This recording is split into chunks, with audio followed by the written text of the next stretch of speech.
So don't take that. We won't take up. Yes, let's be the Pods. in Springfield.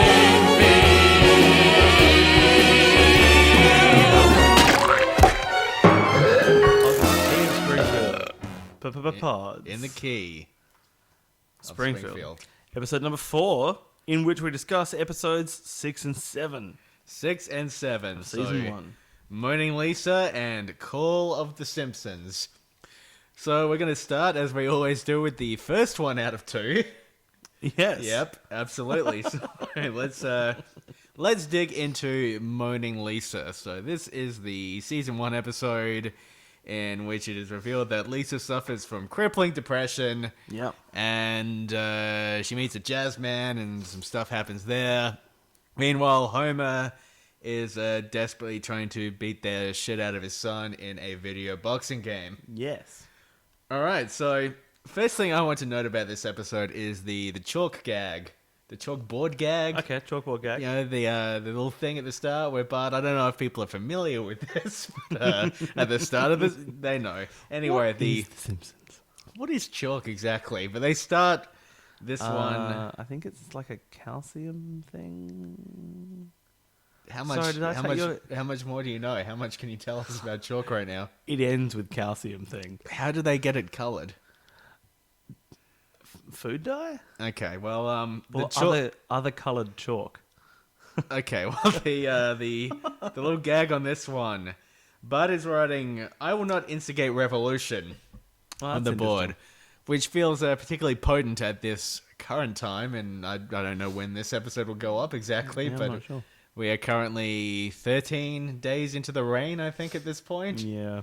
But anyway, there's this implication here that Bart is a passive political observer. He's not going to get it. He's not going to start anything. He's not a revolutionary, which I think sort of carries through in the episode itself. We'll get into that a bit more. Interesting. So in this episode, we've got an 8-year-old girl suffering from depression. There's quite a bit to dig into in this one. Yeah, I mean, I'm going to start on a nice simple note, which is the first shot of Lisa we see. She's standing in the bathroom staring at her own face in the mirror. And on the bathroom sink is a tube of toothpaste branded Glum. Glum. Now, a couple of questions there. Is that a brand that's going to reoccur throughout the rest of the season? Are they a brand... Because, you know, like, the brand that does... Well, all the toothpaste brands... They also do other stuff like mouthwashes and things like that. Sure. Sometimes they even branch out into dental floss and things like that. Is there a Glum floss? Is there a Glum wash? What is Glum? Is there Glum floss? Well, I just naturally assumed it was just a tube of glue that the animators had fucked up. Oh, that's interesting. Yeah. Maybe that's why she's so sad. She went to brush her teeth and then stuck her whole face together. I mean, we've all been there, haven't we? No. Did you not notice I had to cut my mouth open before this podcast? I thought that was just a thing you always did. Well, it is a thing that I always do, but this time there was a reason behind it.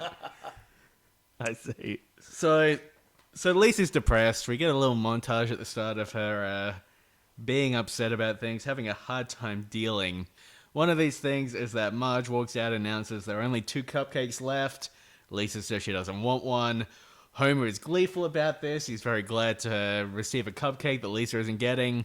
Is Homer a bad father, Nick? My name's James, by the way. Oh, yeah. That's James and I'm Nick. I keep remembering that we're not actually people that people know, and we need to say who we are. I wonder if other people are going to think our voices sound... Do our voices sound at all similar? I don't think they do. I don't think they do. But I don't think... There are other podcasts I listen to where I don't think the voices sound similar. Oh. Yeah, I saw you go to make a very specific reference there and remember and pull out of it. Yeah, just how insular can we get exactly? Super insular. Is Homer a bad father? Well, I would pose that in 2 parts. Sure, of course. Firstly, cupcakes are delicious. Secondly, who really cares about parenting? That's probably fair. I mean, the cupcakes in the season 1 Simpsons world all look like garbage, though. They look like like bran muffins or like banana bread gone wrong. Super garbage. Yeah, absolute super bullshit garbage.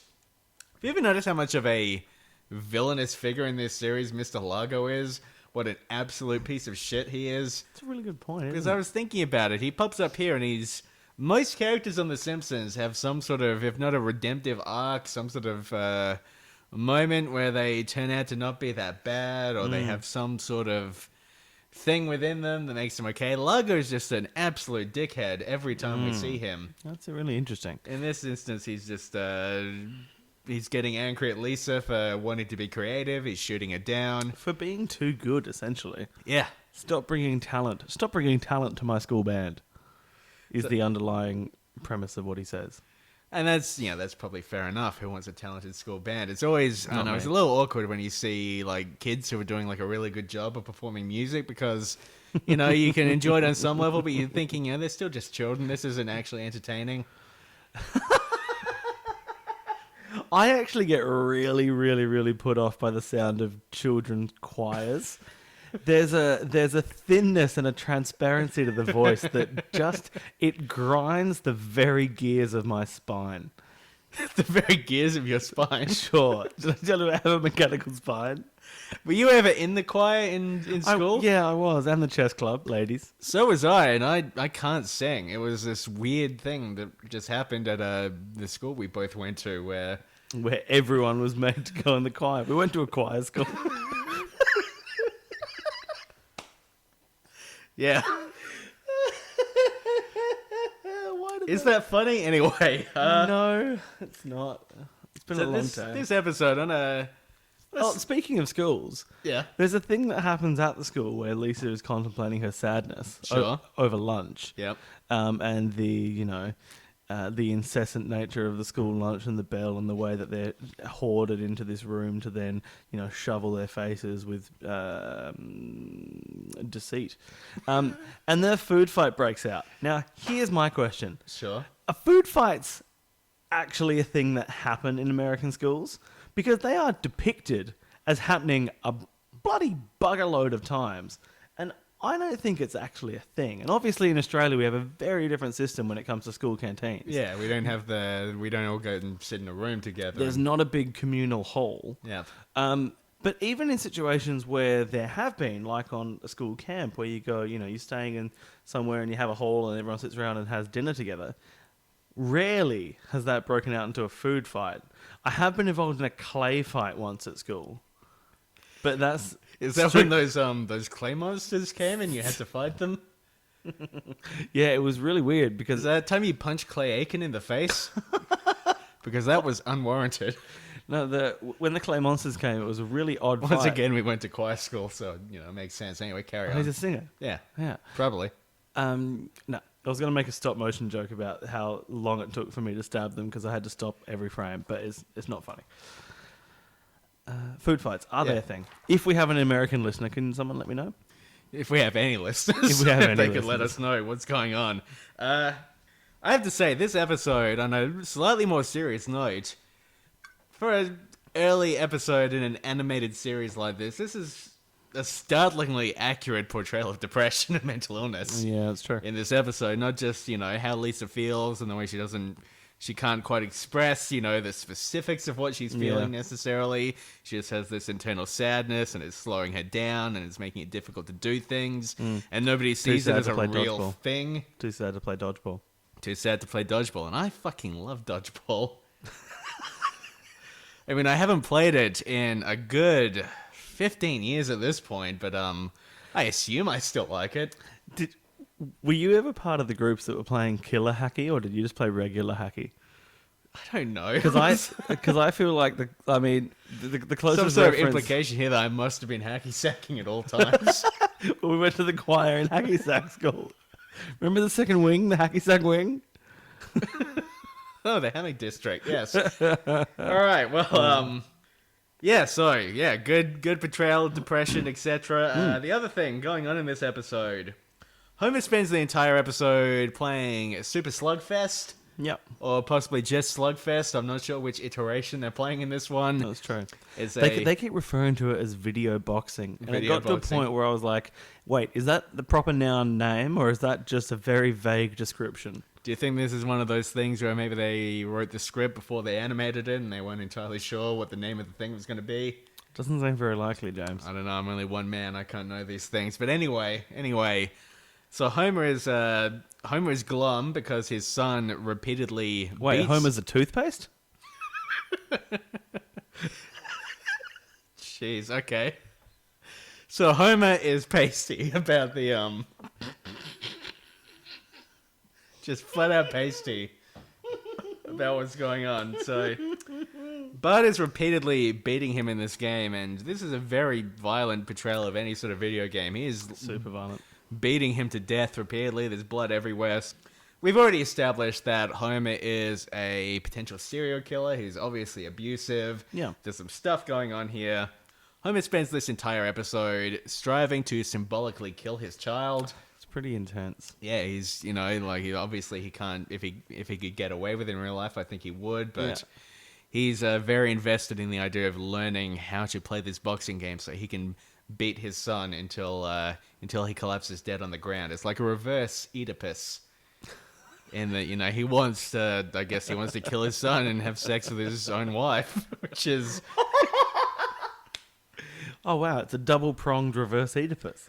The other interesting thing, and this, maybe this ties into the time travel stuff you've been talking about on this podcast. Wait, I'm going to sit up and pay attention now. One thing I noticed is later on, we go to the arcade. Sure. And the arcade, all the video games portrayed are mostly just like flashing lights and bullshit, which as a video game journalist, I can say is accurate. That's what most games are. But we get to see what the arcade version of Slugfest looks like. Cool. And it looks exactly the same as the home system version. Now, if we take ourselves back to when this season came out, and the fact that they seem to be using a pretty shitty joystick controller, one button joystick, there's not a lot going on. And Do you yet reckon this it's a system... 4-way or an 8-way joystick? Good question. I'm going to say 8-way. I think, judging by some of the movements that Homer was making in the ring when he was trying to evade the punching of the Bart, I reckon it was an 8-way. I would say 'Cause the he had some complexity of diagonal the... movement. Yeah, this definitely seems like the thing to get hung up on. I'm glad I stopped down. I'm looking over at your notes and the entire page is just 8-way, 4-way written over and over again. And it's just diagrams. Diagrams of me trying to remember how joysticks work. In any case, this system with a very primitive controller has somehow hosted an arcade-perfect port of what seems to be a pretty advanced game in this world. It's the only game that isn't just bullshit and lights. That's true. That is interesting. So is technology more advanced in this world? Is it a time travel thing? Is it a Colossus thing? I think it's... Look, yes to all of them. I think it is a time travel thing because once again we have the simultaneous kind of split universe within the same world. Of course. Where you've got highly advanced, for the time being, home games in the same time as you've got the highly advanced... I mean, trying to think of other perfect arcade ports.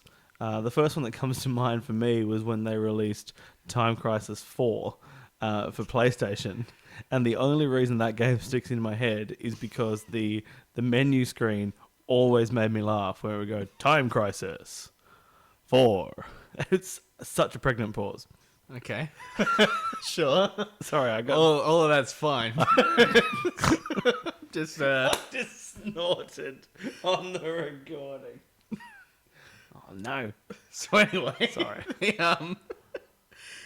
In the same episode, there's a scene where Lisa is sent home from school because she said she's too sad. Homer and Marge get given a progress report. It says progress report at the top. It's signed by Skin Dog himself. Old mate Skin Dog. It says, Lisa refuses to play dodgeball because she's too sad. Is this meant to be... Is she being chided for this? Why is she being sent home for this? What is this note meant to indicate? What is it meant to indicate? Because it doesn't come with any referrals. Is Lisa in trouble here? Is the school relatively... Bless you. I wouldn't usually say bless you, but on this podcast, I need to seem like a polite human being. Gross. Yeah, I was a bit confused by that, and then the scene... I think, to be honest, I think the school is chiding and chastising her because everyone except Marge in the very end of the episode takes a horrible view towards mental health. Yeah, absolutely. Yeah, like it's insane. Like, can you imagine now? Take the dodgeball scene. I'm too sad to play dodgeball. Okay, that's an odd line, but Can you imagine the today tonight / a current affair shitstorm that would occur if the teacher said, "What? Too sad to play dodgeball? That's ridiculous," and then commanded 30 students to continue to throw balls at this person? Well, one thing I like about this is that you take a perfectly reasonable outrage and then attribute it to the most unreasonable TV shows around. But that's fine. I understand. I like to cut off my own anecdotes. But yeah, and one thing I picked up in this scene is that when Lisa is sad, Homer doesn't know what to do. He commands Bart to do the vacuuming because he only knows how to punish Bart. And what does Bart do? He just does it. He does the vacuuming. He gets the vacuum. He's angry, but he does it. What do we know about Bart from the beginning of this episode? What can he not instigate? Oh, Bart can't instigate revolution. He can't instigate revolution. See, this is a callback to the thing that James mentioned at the start of the episode. Yeah, and I didn't know he was going to do that. And to be honest, I'm pretty impressed. So this episode is really about revolution in a lot of ways that I don't want to clarify, but it's certainly a thing I think that is happening. As long as there are no follow-up questions, this is about revolution. Can I talk about when Lisa starts playing the saxophone? Of course. I find it interesting that Homer refers to it as an infernal racket, because it is the second time in 6 episodes of The Simpsons that someone has referred to a horn instrument as being infernal. Okay. And I kind of feel like it's not a word that anyone ever uses in any context other than discussing horns. What was the other example? When Burns said, "Will you cease that infernal tootling?" Ah, yes, okay. Yeah. Is this some sort of Dante reference, do you think? Look, if I had any knowledge of film or books or whatever Dante's Inferno is, I'd be able to expand on this further. What about Dante's Peak? Isn't that one stage of whipping egg whites? You have soft peak, firm peak, Dante's Peak? It might be. You're the egg expert. The expert. Sorry, that was a horrible joke. I shouldn't have made that. You know what? It was good enough, I think. At this stage, we'll take what we can get.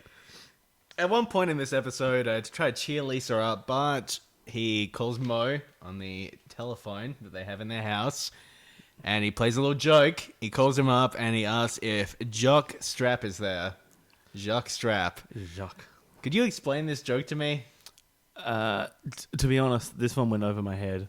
Yeah. Normally, I'm bang on with the Moe jokes. You know, for example, I remember from episode 3, Homer's Odyssey, the prank there is IP freely. Yes, that indeed. one I understand immediately. Yeah, because urine is free. Well, I thought it was intellectual property freely. Someone freely steals someone else's intellectual property. I thought it was a copyright gag. Yeah, but it's a copyright gag about peeing. About urine. Oh wow, that's deeper than I thought. It's about, you know, those bumper stickers with Calvin peeing on the, which technically are in breach of IP law, but because it's so funny, they're allowed to do it. Oh, well that's okay, but the Jock Strap one just went straight over my head. Is this some sort of reference to Jacques, who pops up in a few episodes' time? Oh, the bowling guy. Yeah, the guy who's always bowling and demanding onion rings. 4 onion rings. Has he? Well, I mean, he is a strapping man. Indeed. Maybe that's meant literally. I think we're going to have to revisit this in a few episodes' time. I think this is a deep dive that we'll have to get into. Bleeding Gums Murphy is really animated in this episode. He seems to... His face does things that no other face does. Yeah. I don't have a whole lot to say about him beyond that, except at the end of the episode, Bleeding Gums Murphy, we meet him midway through the episode. He's a jazz man. He's on a bridge. He's playing his jazz. He doesn't brush his teeth. He's the moon is too big in this scene. There's something going on there. Some sort of monstrous influence. I don't know. It could be a Colossus thing. But anyway, I have a feeling that Colossus has altered the gravity of the moon. Yeah, I think that's implied pretty heavily. But towards the end of the episode, we see Bleeding Gums again. He's in the club. He's performing this song, and it's a song that Lisa sang to him earlier in the episode. It's a song that Lisa came up with, and now Bleeding Gums is in the club. He's singing it. You know, I never used to think much about this. But now, as the creator of a world famous podcast, the sole creator, I might add, it hits me that what is happening here is that this old jazz man has blatantly stolen a song from an 8-year-old and is now performing it for profit. It's not great, is it? No, and Lisa seems completely fine with it. She doesn't object. She doesn't take issue. She's too young to understand the intellectual property implications. Yeah. As a matter of fact, it's back to the IP freely issue, if you like. She's too young to understand the contractual relationship that was that is being circumvented by his blatant ripping off of her lyrics. Because actually, in music, copyright rests in the lyrics and the melody. Yep. And the lyrics and the melody were both Lisa's creation. So he has blatantly ripped that song off of her. IP is literally freely distributed in this episode then. It literally is. So where does Jacques come into all of this? I don't know. Is he the one doing it? Is he the mastermind to all of this? I don't know if Jacques is mastermind material. I don't think he's that's a mastermind bit of a material. reach. But, I mean, anyone who specifies the number of onion rings they want is a very simple mind. It's not a mastermind. You know, one thing from this episode, and this is one of these The Simpsons has ruined my life things that I've alluded to in the other episodes. You know, Lisa leaves the house and she goes and she meets with this Jazzman on a bridge and they hang out for a bit. And Lisa's a little worried, but not super worried. Sure. As a kid, I used to watch a lot of The Simpsons, and I would see the way Bart and Lisa would just sort of gallivant around town freely, just meeting and hanging out with people. And I just used to think that life in America was very different from how it is in Australia. More food fights. That's part of it. I used to think people were getting pudding in their eye all the time. But, yeah, a large part of it was that I thought... You know, there's that joke in the episode where they go to Australia to get ahead of ourselves a little bit, where Homer says, so let your children run wild and free. For as the old saying goes, let your children run wild and free. I used to think that was like an actual policy in America when I was younger. Well, I mean, part of me thinks that in the late 70s, early 80s, like I understand we're talking late 80s, early 90s here, but I think late 70s, early 80s, it was a policy. Everyone just left it to Beaver, you think? Yes. Yeah, That's exactly okay. what I think they did. No, honestly, I think it wouldn't be uncommon to see, you know, infants roaming the streets, flipping off grandmothers, There's stealing, wild stealing packs of their cat infants food. that took over Manhattan in the 70s, The yeah. wall packs? The did you say? wild packs. Wild packs. I thought you Did meant I? the wall packs. I was like, no, I'm not talking about infants on walls. I'm talking about infants on the streets. Oh, okay. Possibly Wall Street.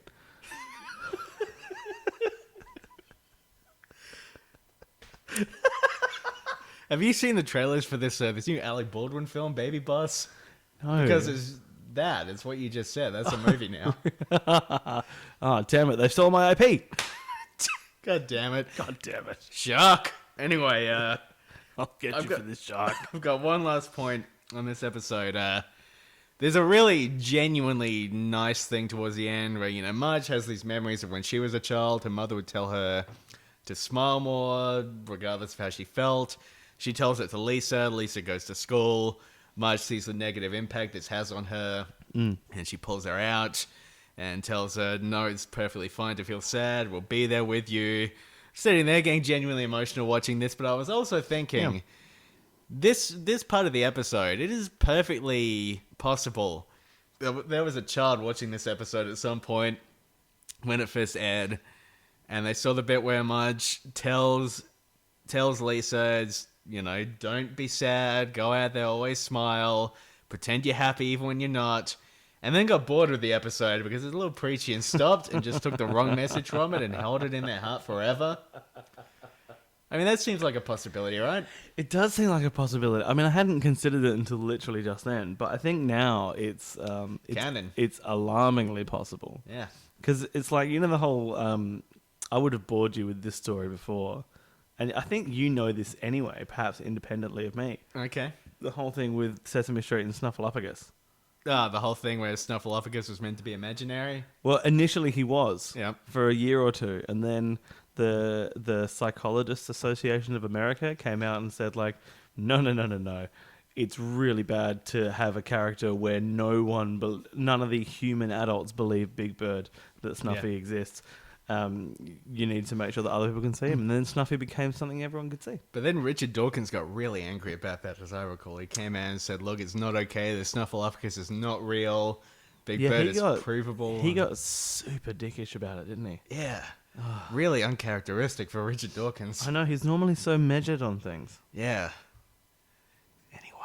Anyway. Should we be making fun of Richard Dawkins on the podcast? He's a lot more powerful than we are. I don't think he listens. I feel like if he wanted to come for us, he could have us destroyed. I don't think he listens. And, having read The God Delusion, I know that there'd be nothing afterwards. So I don't think he listens. I think he might be. Hey, Ricky. He might be omnipresent. This is a... Ricky Dorco. Should we get into the next episode? Yeah, let's get into the next episode. All right, so what did we have after that?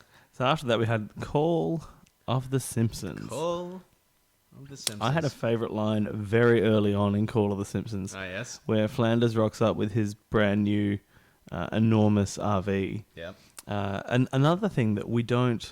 I mean, I guess in Australia we would have a camper van. But to me, a camper van is more like a ute that has a caravan glommed onto the back of it. Whereas I think an RV is more like a bus. I saw an RV the other day. Pulled up in a street near me. How was it? I took a photo of it, and I was going to send it to you. I thought, not that interesting. What? Hey, I would have loved it. But Flanders rocks up with his new RV, and Homer says, well, I suppose it has various features. I like that line. It's incredibly vague, and the kind of thing I would say if someone shows me photos of their RV, or for that matter, photos of their kids. I suppose your child has many features. I suppose it plays the violin. Yay. Yeah, but not to an adult level. I went to choir school, I'll have you know. I went to choir/hacky sack school. Did they teach you violin then? No, of course not. It was choir school. We couldn't play instruments. Dinguses. The only instrument we played was the sack. If you're not singing, you are hacking. That was the school motto. Yeah. I suppose. So that was like a thank God you're here level improvisation. And of course, you our keep school... making references to very Australian things Oh, on this. yeah. It's potentially, I'm sure that our international reach will be enormous. I talked about food fights for 45 seconds before. That's true. That's got the American audience covered. And I just mentioned RVs. So anyway, then Homer, jealous of the RV purchase of Flanders, goes to purchase his own RV. Yep. Now, it ends up buying an absolute shitbox and getting really screwed on the deal, by the way. $350 a month. How much is that in today's money? Like 17,000? Yeah. Yeah. I think so. One thing that bothered me about this whole scene at the car lot with Bob, who I assume was voiced by Hank Azaria, didn't look it up, but it seems like one of his. Seems. God, maybe I shouldn't speculate, but I will anyway, because this is my podcast and I'll do as I want. I'm fairly certain that a thing on the internet which proves to be not correct won't get called out by the internet. Yeah. Should we make a website? Is this hankazaria.com? No, we shouldn't. That's not really funny. The thing that bothered me in this scene is when they're checking out that giant RV that they end up not being able to afford, Sure. Lisa looks around and says, "This is better than our house." Lisa is very unaware of her own privilege in this show. Because it is a fairly enormous house in which they live. Their house is fucking dynamite. Wall to wall. Dynamite. Exactly. Dangerous house. Dynamite wall to wall. Yeah, well, you remember that dynamite shack I used to live in? I'm not sure what exploded worse, the housing market or the house itself. You really suffered the housing boom, if you know what I mean. No, I don't. What's the joke there? Oh, see, but there was a thing called the housing boom. Yep, okay. Which is when house prices became really, really big. Yep, sure. And then real big. Boom is also an onomatopoeia for an explosion. Oh, okay. The kind caused, some... technically, sorry, in the world of cartoons, the onomatopoeia for dynamite, I believe, is kaboom, not boom. You experience the housing kaboom. The housing kaboom. Kaboom. Oh, the car boom. Just like in this episode. The RVs... Did you notice when Homer goes into the office and he's got bad credit and the siren goes off? Yeah. That's a funny joke that they really over-explain in this episode. There was like a 15-minute monologue from Bob about what that alarm meant and why it went off. It is a good point. Really overdid it. Yeah, they really oversold that one. Also, you know what's the thing I find interesting about the horrible deal for the shitty RV? Yep. Is that this comes... Well, hang on. Sorry, let's go back a bit. Can we establish in Simpsons canon what is the length between episodes? Is there a uniform length? Or are we getting various snippets of their life? Could be a year between episodes, could be an hour between episodes. Is there a thing? I would assume there isn't. That seems like a fair assumption. Good riff, Jackal. No, because... So this is episode 7. In episode 1, they had the crushing financial defeat of Homer not getting his Christmas bonus and Yep. Christmas being ruined. Given that this episode is quite summery when they end up in the woods, there's no Sure. rain or bad weather, we're looking at 5 to 6 months later, Sure. and Homer has recovered to a point where Well, he's signing up to an objectively horrible deal. He also received a pretty solid promotion in that time. Back in The episode 3. promotion. Good point. Okay. But it's a fair point. It seems like he's got some solid savings going. Somehow. Somehow savings. Be a bad name for a sitcom, but a good name for a radio show. Anyway, Hosted by Paul Clitheroe. when they're in the RV, when they're in their RV, they're driving into the wilderness. Bud and Lisa are playing a game called What's That Odor? I've been wondering, do you think we should start playing that on this podcast? In my house, I wouldn't recommend it. Because every week the answer's going to be, I don't know, something rotting in the sink. Is there anything in the sink right now? Too visual. Let's Oh, there are some not very washed dishes in the sink. That's entirely fine. Although I did light a candle before, and that candle, it's a man candle. And it's meant to smell like leather and bourbon. Wait, what? Why do you own that? Someone gave it to me as a present. Okay. You didn't just, find it under a bridge or something? Just a whole crate of them? Oh, no, it was a person under a bridge that gave me the candle. Oh, okay. Do they call them bridge man candle. candles or mandals? I believe this is a man candle. Okay. They didn't portmanteau it. That's just fucking bad, though. Man candles. Yeah, just on a mean- basic conceptual level. The problem is, as a concept, man candles aren't great. I have to admit, I really like the smell of that candle. It is a great smelling candle. But I've had women also say they like that candle. How much candle chat are you having?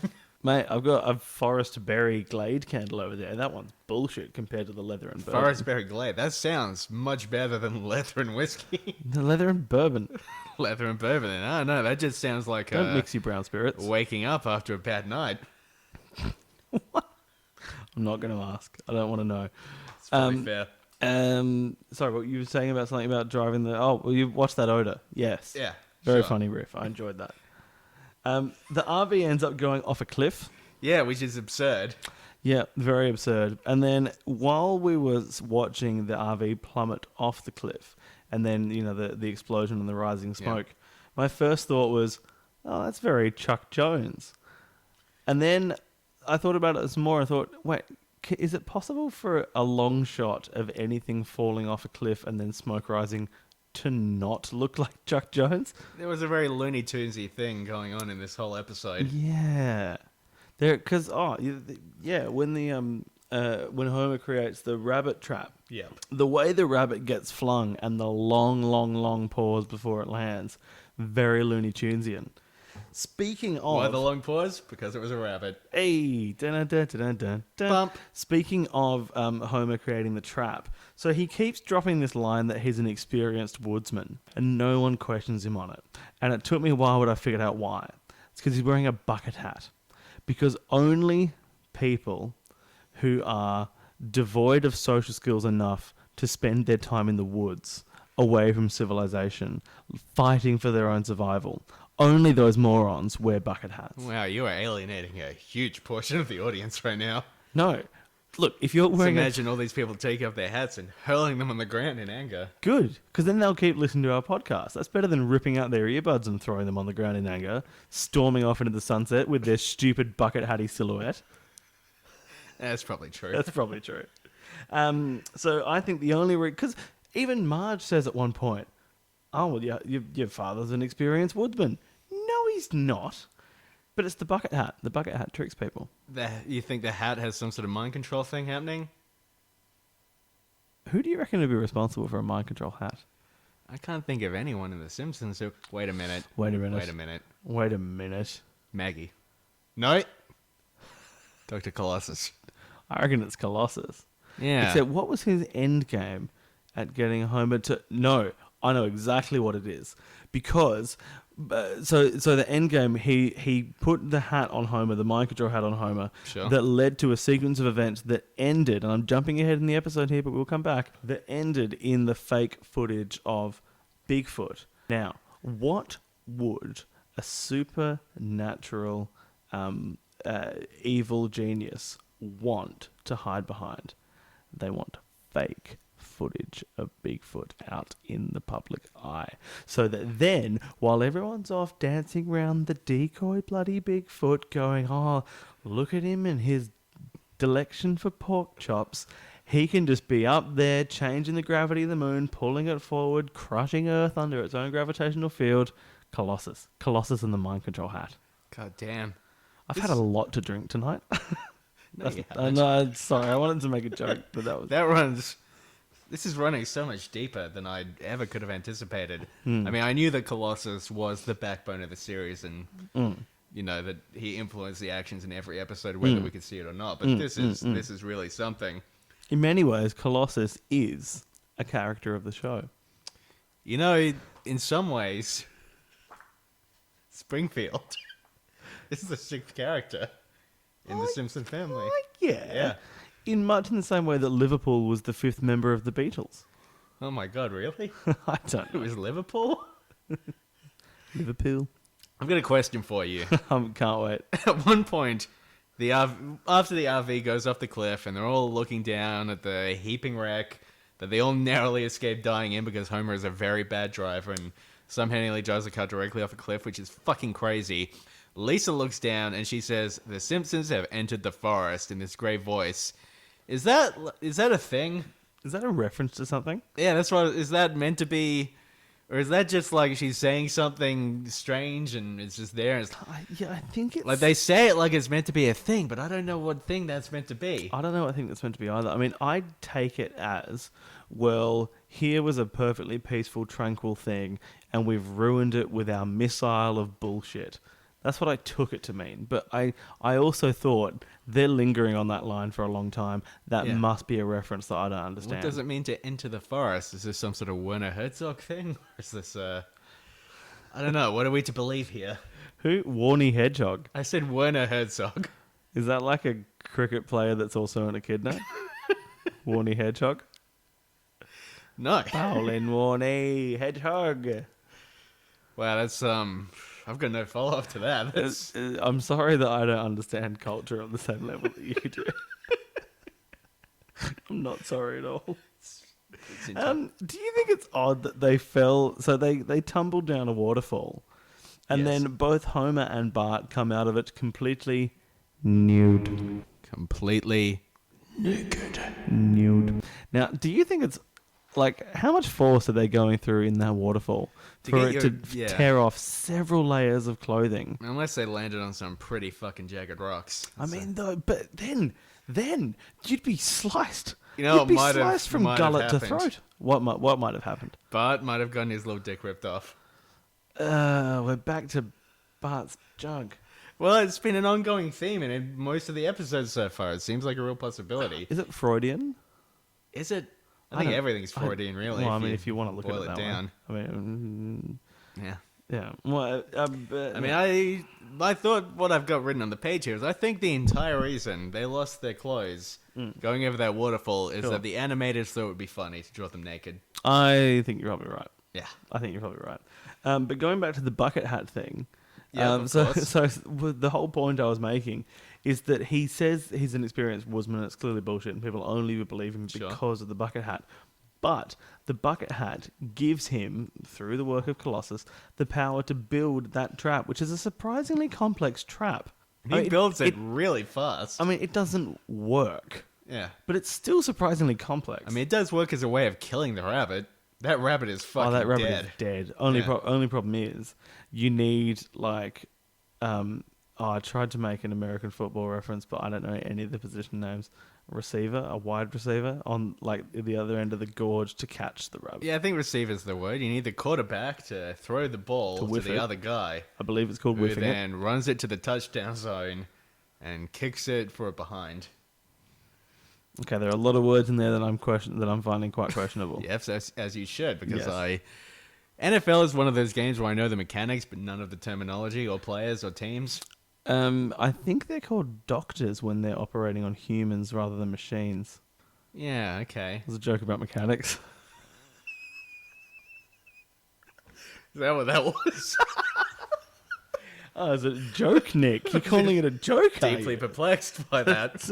I can tell by the look in your eyes. You're just like, where are you fucking going with this, man? Sorry. The other really Looney Tunes moment in this is when they come across a beehive. And Homer, like a fucking Yeah. idiot, says, "Hey, there's honey in this one. I'm going to reach in there and get it. Oh, there's booze!" It's ridiculous. It's super ridiculous. I mean, I can't even think of a Looney Tunes character that would do that, but it is very Toonsian. So I think. Sorry, I'm just saying. I reckon at his most perplexing, Yep. I reckon Daffy would give it a go. I think Daffy might be the one, yeah. I think Daffy's the one.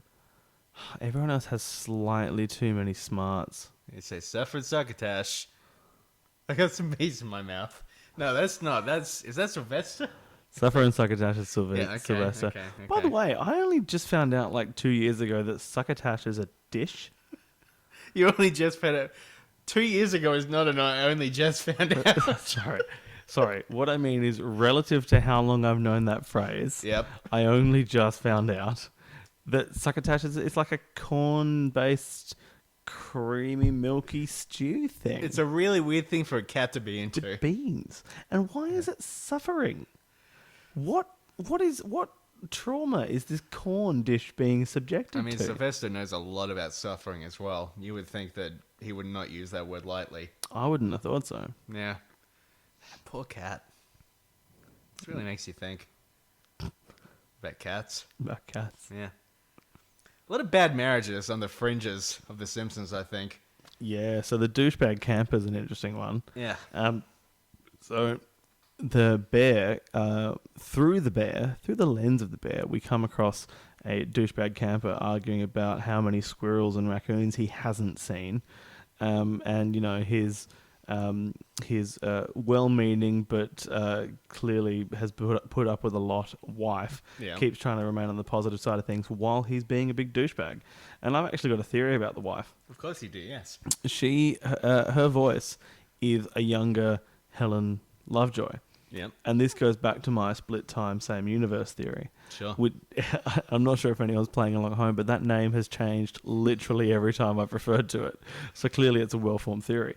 But I think what happened there is that this is her first marriage, and she was married to a massive douchebag who only thought of himself and kept putting all mistakes and failures onto her. And didn't respect bears. Didn't respect bears. And then I think after this marriage, when she eventually, I don't know, maybe this guy was killed by a bear that he disrespected, he was taken down in the drive-by, who knows. After that, she went, I'm going to go to someone who thinks about someone other than themselves, and then foolishly went with a priest. Yeah. Or a reverend. I mean, his name's Reverend Lovejoy. Why'd I call him a priest? Reverend Lovejoy, the priest. The priest. Yeah, that's his name, Reverend. Yeah, remember... Reverend Priest. Reverend Priest. Jason Priestley. Remember at choir school when we had Reverend Father Jason Priestley? Yeah, kind of. Yeah, that wasn't very funny. That's all right. Anyway, time travel is a thing. Yeah, okay, so... Wait a minute, how does time travel factor in? Because couldn't she have just, like, broken up with him the next day and gone and... Oh, no, but it was a young Helen Lovejoy. And, well, we haven't met Helen Lovejoy yet, have we? I don't think so. No, well, maybe it's not time travel, but I like to think that young Helen Lovejoy and modern-day Helen Lovejoy coexist in the Live simultaneously. Live simultaneously in the same, in the same time stream. Somewhere the streams got crossed. Okay. Possibly when the Simpsons. So wait a entered the forest. minute. This is something new then. You're saying she didn't intentionally travel back. She got unstuck in time like Billy Pilgrim in Slaughterhouse 5 and just appeared in this other timeline without even... I mean, that's not really what happens in Slaughterhouse 5 at all, but she gets unstuck She appears in a different timeline. She's existing twice. No, well, at once.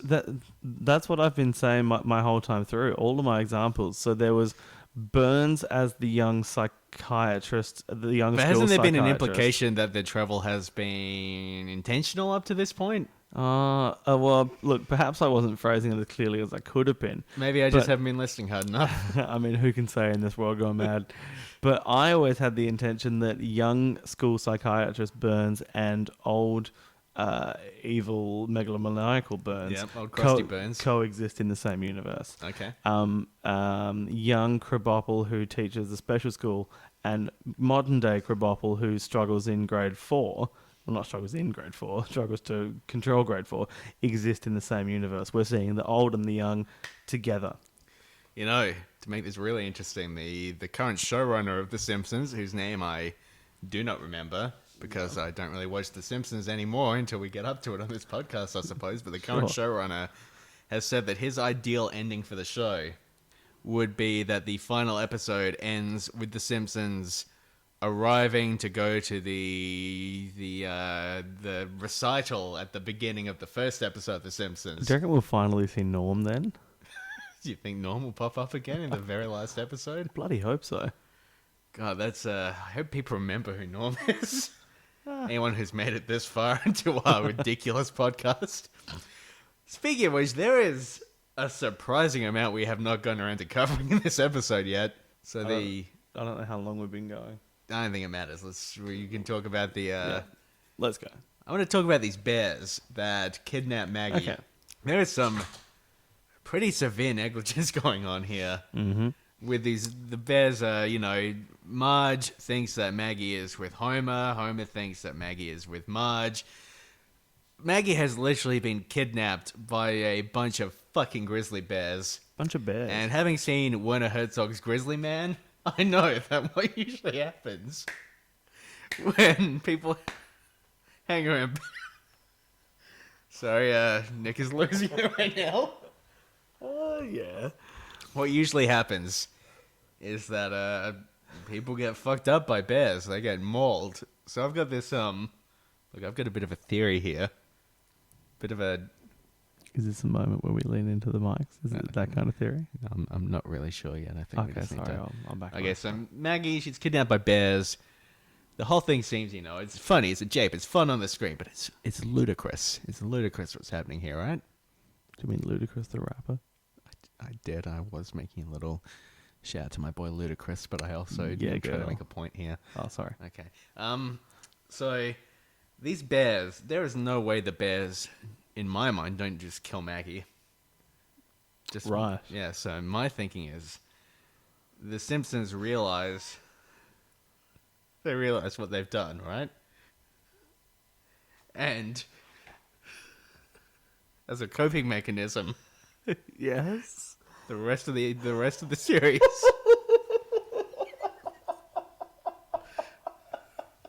The rest of the series is just a fantasy that they have invented to deal with their negligence. Oh, God. I'm so happy that was that theory. Because I thought I saw it coming. And I'm so glad it was. Okay, well, that's a very interesting theory. Yeah. I definitely think there's a strong possibility that the baby is killed by the bears. Mm. And then the rest is just, I mean, would the phrase drug-induced psychosis be an unfair characterization? I just think they just slip back into their own minds. That's why their adventures are so wacky, man. I mean, in many ways, it's like Sucker Punch. Yeah, probably. I'm not going to see that fucking film. The other major plot point, Sure. and I think we can agree this is a perfectly reasonable way for the episode to end. Some guy sees Homer with some mud on him, thinks he's Bigfoot. Yep. Yeah, it's just, they think he's Bigfoot, and why wouldn't you, right? It is such a ludicrous turn, and no, I don't mean the rapper. That Ludicrous Turn, my favorite rapper. yo, yo, yo, ludicrous turn. Don't try to do that. Was that? Oh, sorry. I'd like to apologize. No, it's a completely ridiculous turn because he's not even that well camouflaged in the mud. He's literally just a muddy person. Do people really not know the difference between a Bigfoot, a Sasquatch, if you will? Yep. Wait, is Sasquatch and Bigfoot the same thing? I definitely referred to him as Sasquatch several times in my notes, yes. Is Sasquatch a wintry Bigfoot? That's a Yeti. Fuck. I think Sasquatch is I think Bigfoot is a specific Sasquatch. Okay. Ah, interesting. Cool. How do Yowies fit into this? A Yowie, the little chocolatey treat you give a child. Yeah. That is available only in Australia and contains a little toy. Yeah. Well, I think it's related to the bunyip, isn't it? Yeah, it is related to the bunyip. You know, the local paper in Gaul is called the bunyip. Yeah? Yeah. I don't doubt it. And how did that relate to... Wait, is the bilby a real creature or a mythical creature? I think a bilby's real. A bilby's... Hang on, can I quickly Google this? Okay, I'm just going to talk while you do that then. So yeah, Homer gets mistaken for a big-footed creature. He is eventually captured, tranquilized, taken in. Sorry, I started searching, are bilbies real? And then I got, are Bible stories true? Different thing. Well, that's not for us to say. I'm sure the show will tell us eventually. So, Apparently, a bilby is actually a rabbit-eared bandicoot. rabbit-eared bandicoot. Unaware of that. I didn't know that. Wow. And now we know more about bandicoots than we did a moment ago. And this has been Native Australian Animal Corner. So that was something you pointed out to me in this whole end section where they're showing footage on the TV. Oh, so I'm captured and they've washed the mud off and he's very clearly just a person. And I'm sure anyone who's seen the episode will recognize this bit of footage. It's during the news report, I believe, and there is footage of Homer. He's in like an isolation tank. He's being fed a pork chop, which looks more like a steak, but we'll take that it's a pork chop, through like a little window in this isolation tank. Then, in perhaps the worst Homer voice of all time, he asks for more applesauce. Honestly, if you haven't watched that episode for a while, go back and watch just this section, because in the middle of that, a thing comes up at the bottom of the screen saying it's file footage, which implies that it's not from when Homer was found to be a Bigfoot. It's from a prior incident. And when I found this out, I dissolved into a jelly-like state of laughter, because it's just a wonderful unanswered question of what was this footage from? I mean, there's only a few things it could have been. Could have been a Frink thing. Could have been a Colossus thing. I reckon it's a Colossus thing. Could have been a Jacques thing. I don't know. I mean, no, my money's on... Hey, Yeah. you know your Homer's a serial killer theory? I wouldn't call it a theory, but yeah, sure. It's It's proven fact. yeah, it's definitely supported by the text. Okay, so your interpretation, your My understanding. your of the, your understanding that Homer's a serial killer, Yes. and it is clear that Bart is a Is- troubled kid. Sure. And his intended victim. Yes, but what if, Jekyll, Yep. I pose the question to you that Sure. the split time universe has actually appeared again, and Homer is Bart. Homer is Bart. Yeah. Is this supported by the episode at all? Not specifically by this episode, I just wonder. And maybe, I thought the file footage of him being surveyed may have been because they detected, tears in the universe around him and thought, we'd better put this guy in a plastic tank and feed him pork chops. Okay. Because that's how science is done. Yeah. And to see if we can find any ripples in time, because I think that the young Bart grows up to be Homer, and they both coexist in the same house because Homer, who has been young Bart, knows that only he can steer Bart on the right path so that he does not make the same mistakes that Homer did when Homer was Bart. Huh. Okay. I mean, that's an interesting theory. Yeah. Only a theory, though. Yeah. Yeah. I don't know if it's supported by fact. Well, I mean, pretty hard for that to happen in an entirely fictional work. Well, we'll see. We'll see. We'll see. But I think you might be onto something here. I think it's definitely proven at this point that there are multiple universes all smashing together. And, I think so. how that'll play out over the next 500 fucking episodes is Smash. very up in the air. Smash. Yeah, and we will definitely be able to maintain all of these theories across multiple. My head is already hurting, and I've only got 2 theories in it. So the way this episode ends, they're watching footage on the TV debating whether Homer was Bigfoot or not because the first season's fucking silly, and a scientist comes on TV and says that this Homer is either a below average human or a brilliant beast, which is, I'd like to be known as a brilliant beast, I think. Yeah, I could story definitely checks live with out. that moniker. Is that how that word was pronounced? Monikher. Yeah, I realized I wanted to use it. I'm like, is that the right pronounce or is it? Yeah, no, I think it's the right pronunciation. I see what you did there. Thanks. But yeah, and then they cut to Homer and Marge. They're in the bedroom, and Homer's like, "Oh, I'm not very happy about any of this." And Marge looks at him with those, she definitely is thinking about things, and she says, "Homer, my brilliant beast." And then they probably fuck. But the question I have, Sure. Marge seems very happy with Homer in this moment. Like, things have gone well, but we look on what has happened in this episode. Homer is committed to a $350 a month repayment on an RV that he immediately destroyed by driving off a cliff, nearly killing his family in the process. And that's probably not going to get him out of the contract for payment, by the way. I would imagine not. No. I don't think that would be covered by any form of insurance. I wouldn't have thought so. Because he drove it very dangerously, and the mean, family he expressed that they were scared. He entered the forest. Yeah, as is the standard phrase that we're all familiar with. So he drives Made off the famous cliff. by Warning Hedgehog. Yeah, exactly. And he's a fucking bad driver. He drives it right off a cliff. It explodes. He builds a terrible shelter. He leaves, doesn't properly protect his daughter Maggie, so she gets killed by bears. He falls off a waterfall with Bart. Maybe Bart gets his dick ripped off. He just disappears into the forest for several days. This is his fault in the first place. What is Marge so happy about? If this was any normal family, they'd be like the dickhead camper and his lovely Lovejoy wife. Post-traumatic stress disorder over a bare shredded baby. That's why Marge isn't happy. Marge is oblivious. Marge can't take in anything from the perception of from the plane of perception on which you and I exist. Sure. Which band was it that put out that album, Bare Shredded Baby? Bare Shredded Baby. I believe that was by Oasis, wasn't it? Sorry, there's no joke there. That was just me. I should have said James Blunt. Damn. I'm in my head. I'm trying to change Baby on board, but it's not quite happening. Don't try. No, I won't try.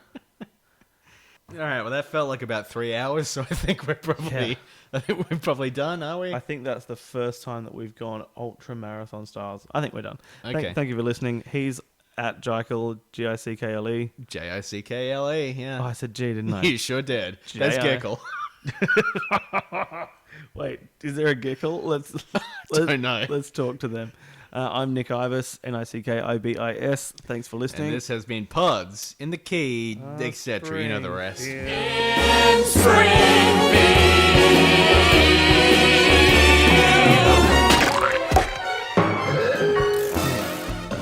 Or our levels. Yeah, they're fine. I mean, it's a little less crucial now that I've got the ability to balance it. It's just that if you get crunchy, I might. Okay. That was lovely. Yeah. Cool.